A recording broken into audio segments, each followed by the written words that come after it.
Hello dear students, अब हम बात करेंगे एक्सरसाइज 4.3 से क्वेश्चन नंबर 9 को सॉल्व करने जा रहे हैं।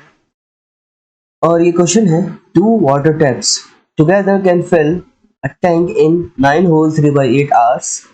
The tap of larger diameter takes 10 hours less than the smaller one to fill the tank separately. So find the time in which each tap can separately fill the tank. तो जो दो taps हैं, एक है larger diameter के साथ और एक है स्मॉलर डायमीटर के साथ, दोनों जब एक साथ मिलकर भरते हैं टैंक को तो 9 होल 3/8 आवर्स लगते हैं। ठीक है, जिसमें हमें बताया गया है कि लार्जर डायमीटर वाला जो टैप है वो स्मॉलर के मुकाबले में 10 घंटे कम लेता है। ठीक है, अब हमें ये बताना है, अगर ये मतलब यहाँ पे बताया गया है कि सेपरेटली अगर ये भरते हैं तो इस तरह से स्मॉलर डायमीटर टैप को जितना भी वक्त लगता है उससे 10 घंटे कम लार्जर डायमीटर टैप वाले को भरने में लगता है। ठीक है, अब हमें पता लगाना है, find the time in which each tap can separately fill the tank. तो अब जैसा कि यहाँ पे पता चल रहा है कि लार्जर डायमीटर वाला जो टैप है वो स्मॉलर डायमीटर टैप के मुकाबले में 10 घंटे कम लेता है, तो हम मान लेते हैं let time taken by smaller diameter tap be X. हम मान लेते हैं कि स्मॉलर डायमीटर टैप के जरिए से जो भी टाइम लग रहा है उसको हमने एक्स मान लिया।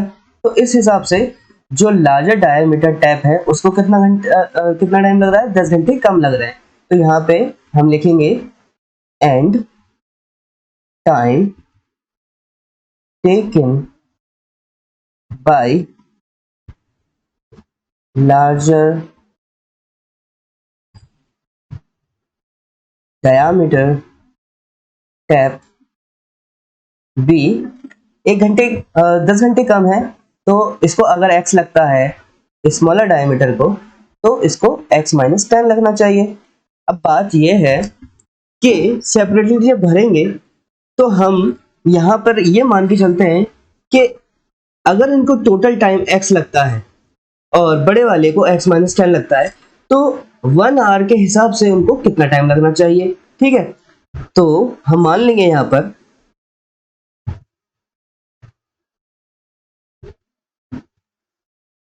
पार्ट ऑफ टैंक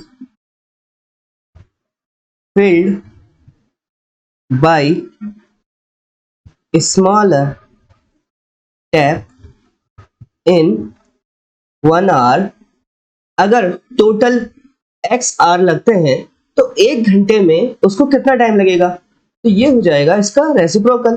ठीक है, जैसे अगर कोई काम है वो 4 दिन में पूरा होता है। ठीक है, अब मैं कोई काम मान लो x काम है और वो 4 दिन में पूरा होता है। ठीक है, तो अब मुझे ये पता लगाना है कि वही काम 1 दिन में कितना होगा। ठीक है, तो इसके साथ जो 4 है वो क्या हो जाएगा, x/4 में कन्वर्ट हो जाएगा। तो वही बात मैंने यहाँ पर करने की कोशिश की है। ठीक है, तो मैंने क्या किया कि टैंक का कितना पार्ट 1 घंटे में भरेगा। अगर टोटल टाइम x लगता है तो 1 घंटे में 1/x लगेगा, सिंपल सी बात है। इसी तरीके से हम लिख देंगे part of tank filled by larger tap in 1 hour कितना लग रहा है टोटल x माइनस 10, तो 1 घंटे के एतबार से इसको 1/x माइनस 10 लगना चाहिए। और यहाँ 9 होल 3/8, तो यहाँ पर अगर हम देखें 9 होल 3/8 जो एक्चुअली में कितना होना चाहिए, 9 इंटू 8 प्लस 3 डिवाइड बाई 8, तो ये हो जाएगा 9 8 जा 72 प्लस 3 डिवाइड बाई 8 और ये हो जाएगा 75/8। तो ये जो है ये टोटल टाइम है। ठीक है, तो 1 घंटे के एतबार से ये भी क्या होना चाहिए, रेसिप्रोकल होना चाहिए। ठीक है, so according to the question, two taps fill the tank in, तो 1 घंटे के एतबार से हम पता कर रहे हैं, तो यहाँ हमारा 9 होल 3/8 आ रहा है 75/8, तो इसका रेसिप्रोकल करेंगे तो ये हो जाएगा 8/75। ठीक है, अब क्योंकि दोनों मिलकर भर रहे हैं और वो भी हमने पार्ट ऑफ टैंक कितना पता कर रहे हैं 1 घंटे के एतबार से, तो 1/x प्लस 1/x माइनस 10, ये दोनों मिलकर कितना भर देंगे 8/75। ठीक है, अब इसको हम रिजॉल्व कर लेंगे। तो इसको रिजॉल्व करने के लिए क्या करते हैं, जब डिनोमिनेटर में हमारे वेरिएबल्स होते हैं तो एलसीएम में हमारा इन्हीं का प्रोडक्ट आ जाता है, यानी x और x माइनस 10। जब मैं इनको डिवाइड करूंगा इससे तो क्या होगा, सिर्फ x माइनस 10 बचेगा और ऊपर 1 से मल्टीप्लाई होगा, तो मतलब 1 से कोई भी मल्टीप्लाई होता है तो एज इट इज रहता है। यहाँ प्लस है, प्लस ले लेते हैं। अगेन ये एलसीएम जब इससे डिवाइड होगा तो जो सेम है वो तो हट जाएगा और जो बचा यानी x वो यहाँ पे लिखा जाएगा इक्वल टू 8/75। ठीक है, अब क्या करना है, ऊपर तो एज इट इज ये आ जाएगा और नीचे क्योंकि मल्टीप्लीकेशन में है तो x into x x square हो जाएगा और x इंटू 10 क्या हो जाएगा 10x हो जाएगा इक्वल टू 8/75।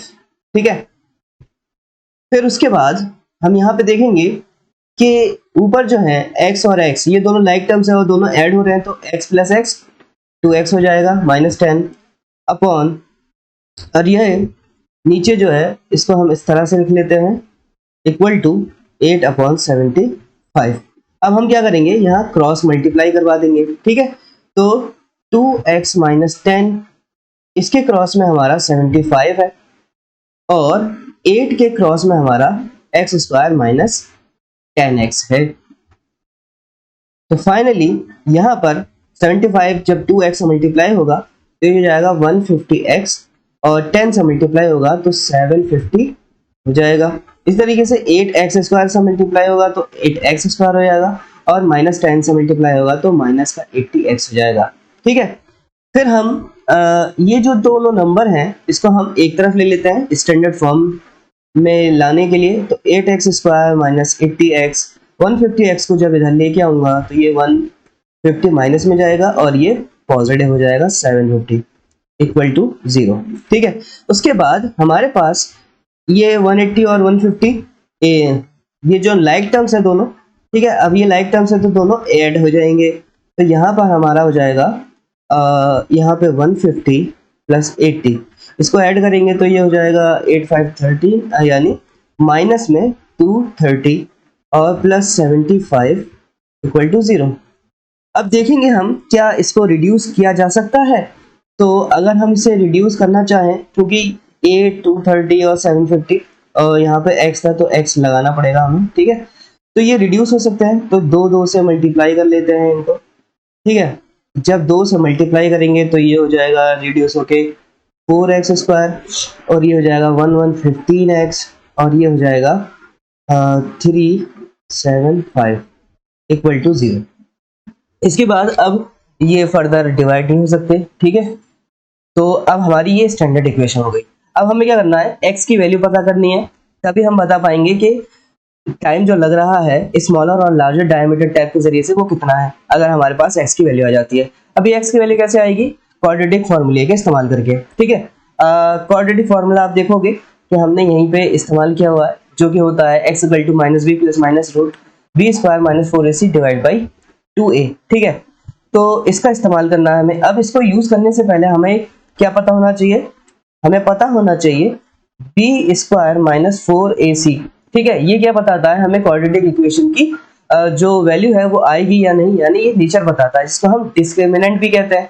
अब हम क्या करेंगे, ए बी सी की वैल्यू पता करेंगे। कैसे, हमारे पास जो स्टैंडर्ड इक्वेशन होती है क्वाड्रेटिक की वो होती है a x square plus b x plus c equal to 0। जब मैं ए एक्स स्क्वायर को 4x से कंपेयर करूंगा तो मेरे पास वैल्यू आ जाएगी 4 एंड बी एक्स को 115 से कंपेयर करेंगे तो बी की वैल्यू हो जाएगी 115 में नेगेटिव में, और सी की वैल्यू जो कांस्टेंट है वो 375 हो जाएगी।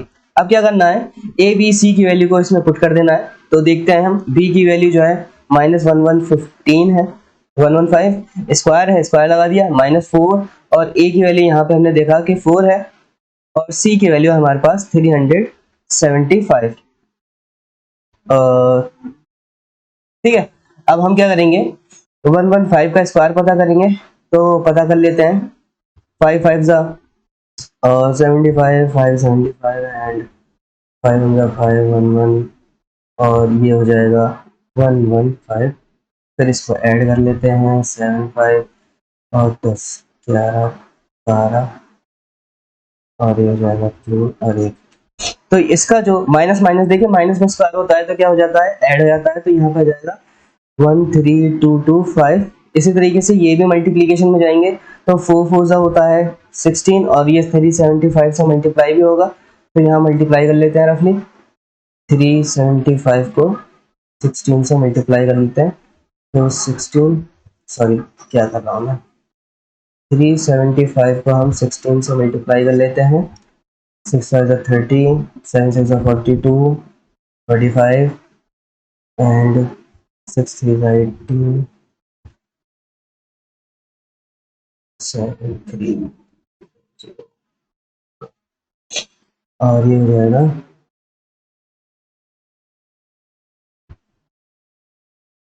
तो हमारे पास इसका मल्टीप्लीकेशन आ चुका है 6000। ठीक है, अब क्या करना है, ये जो हमारा 13225 आया था इसमें से जाहिर सी बात है अब सीधे सीधे माइनस कर देते हैं।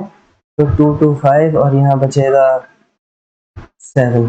ठीक है, तो फाइनली हमारे पास जवाब आ गया 7225, यानी बी स्क्वायर माइनस 4ac की वैल्यू क्या आ गई है, 7225 आ चुकी है। अब हम क्वाड्रेटिक फॉर्मूला इस्तेमाल कर लेंगे। ठीक है, तो क्वाड्रेटिक फॉर्मूला क्या होता है हमारा, जो ऊपर लिखा हुआ था, minus B plus minus under root B square minus 4ac divide by 2a। ठीक है, तो सारी वैल्यू पुट कर लेते हैं तेजी से। x, अरे क्या हो रहा है, x equal to minus B. देखिए माइनस ये जो है वो तो फॉर्मूले का है और b की वैल्यू भी माइनस में है, इसलिए ब्रैकेट के अंदर लिख के सॉल्व करेंगे। और बी स्क्वायर माइनस 4ac की वैल्यू ये पूरी आ चुकी है जो कि है 7225 और यहाँ रूट लगा देते हैं, डिवाइड बाई 2 इंटू ए की वैल्यू है हमारी 4। ठीक है, अब क्या करना है, आगे बढ़ना है और यहाँ माइनस माइनस ये हो जाएगा पॉजिटिव और प्लस माइनस। अब इसकी वैल्यू निकालते हैं 7225 की, कैसे निकलेगी, 7225 की वैल्यू निकलेगी एलसीएम लेकर।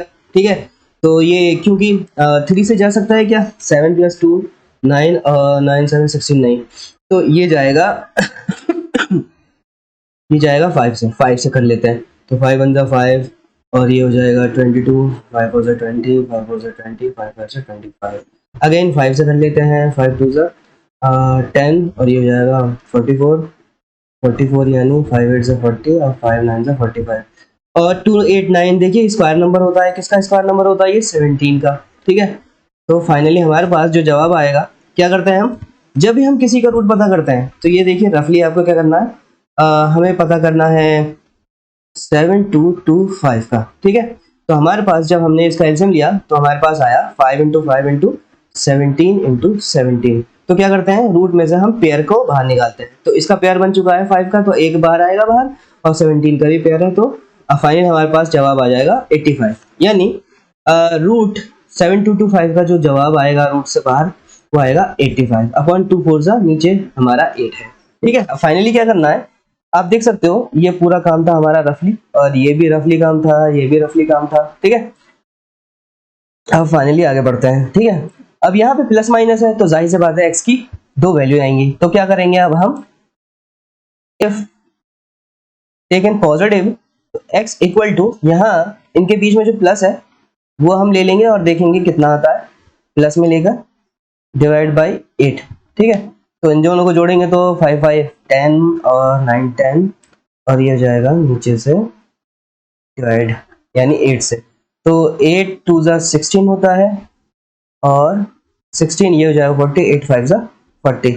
यानी हमारा जो x आ रहा है पॉजिटिव वैल्यू लेने पर वो आ रहा है 25। ठीक है, और इफ अगर नेगेटिव वैल्यू लेते हैं तो क्या होता है देख लेते हैं वो भी। तो यहाँ पे प्लस तो ले लिया हमने, अब नेगेटिव लेके देख लेते हैं। डिवाइड बाई 8, तो 5 माइनस 5 0 और 11 माइनस 3 हो जाएगा। Let me put the laptop in charge.